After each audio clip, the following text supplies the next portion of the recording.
আরও একটা মেথড আছে যেই মেথডটা সবচেয়ে ইজি, আর সেটা হচ্ছে Euclidean process. Okay, determination of LCM বা ইউক্লিডিয়ান প্রসেস। এইখানে হচ্ছে আমরা অনেকগুলো নাম্বারে মাল্টিপ্লাই বা এলসিএম সহজে বের করতে পারি। তাহলে দেখি আমরা কীভাবে বের করবো এটা। আমাদের এইখানে যে নাম্বারটা দেওয়া আছে সেটা দিয়েই আমরা ট্রাই করি। প্রথমে দেওয়া হচ্ছে 12, 18, 20। সাপোজ এই তিনটা 105 দিলে প্রথমে বুঝতে একটু অসুবিধা হইতে পারে। সাপোজ এই তিনটা নাম্বার দেওয়া আছে, হ্যাঁ। এখন আমি তিনটা নাম্বার থাকলে যে কোনো দুইটা নাম্বারকে ডিভাইড করা যায় এমন নাম্বার দিয়ে ডিভাইড করতে হবে। তা আমাদের প্রথমেই আমাদের ফার্স্ট চয়েস হচ্ছে 2। কেন? কারণ 2 হচ্ছে সবচেয়ে ছোট প্রাইম নাম্বার। তাহলে 2 দিয়ে আমরা ডিভাইড করা শুরু করব এবং দেখব যে 2 দিয়ে অ্যাটলিস্ট দুইটা নাম্বারকে ডিভাইড করা যাইতে হবে। তিনটা নাম্বারের মধ্যে অ্যাটলিস্ট দুইটাকে যদি ডিভাইড করা যায় তাহলে আমি ডিভাইড করতে পারবো। তিনটার মধ্যে যদি শুধু একটা নাম্বারকে ডিভাইড করা যায় তাহলে কিন্তু ওই নাম্বারটা দিয়ে আর ডিভাইড করতে পারবো না, ঠিক আছে।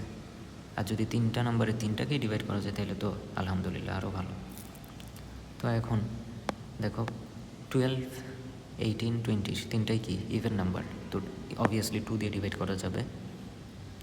2 দিয়ে 12কে ডিভাইড করলে হবে 6, 2 দিয়ে 18কে ডিভাইড করলে হবে 9, আর 2 দিয়ে 20কে ডিভাইড করলে হবে 10। এখন দেখো 6 তো ইভেন নাম্বার, 10 ইভেন নাম্বার, কিন্তু 9 কিন্তু অড নাম্বার।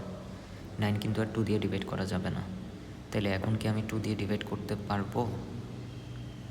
ব্যাপার হচ্ছে যে হ্যাঁ, এখনও আমি 2 দিয়ে ডিভাইড করতে পারবো, কারণ তিনটার মধ্যে অ্যাটলিস্ট দুইটা নাম্বারকে ডিভাইড করা যাবে 2 দিয়ে। তো তিনটার মধ্যে অ্যাটলিস্ট দুইটা নাম্বারকে যদি ডিভাইড করতে পারি আমি ডিভাইড করে দেবো। তাহলে আমি আবার 2 দিয়ে ডিভাইড করতেছি।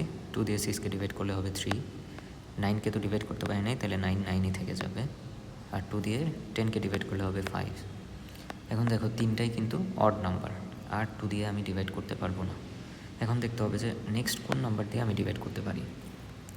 তাহলে 2 এর পরে তারপরের আমাদের প্রাইম নাম্বারটাকে 2 এর পরে আছে 3। এখন দেখো 3 দিয়ে কি ডিভাইড করা পসিবল কিনা দুইটা নাম্বারকে।